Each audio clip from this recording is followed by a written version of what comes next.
14 aprel, xudo xohlasa shaftoli ko'chatlarimizni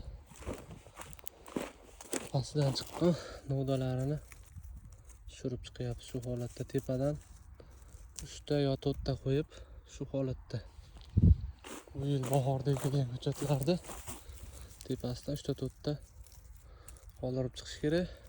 Shunaqa kasallik tushgan bo'lsa dori sepib yuborishni tavsiya qilamiz. Xudo xohlasa akalar, ko'pchilikka ko'chat sotganda ko'chatlar ishonchlimi, qachon meva qiladi, ko'pincha biz 2-yildan 3-yildan deb aytamiz. Lekin mana akalar, xudo xohlasa shaftollarimiz kichkina bo'lishiga qaramasdan har bittasida bitta-ikkitadan meva bor. Biz ko'rsatib boramiz.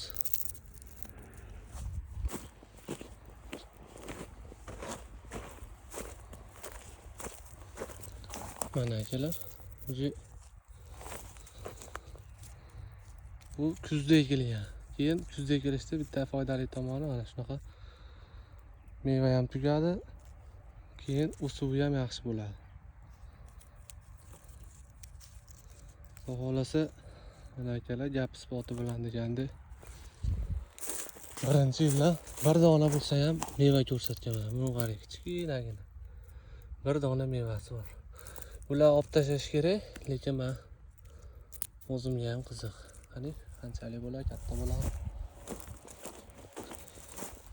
Do'stlar, ko'chat olishda adashmaysizlar. Xudo xohlasa ko'chatlarimiz birinchi yildan ham hosil beradi, kichkina bo'lsa ham.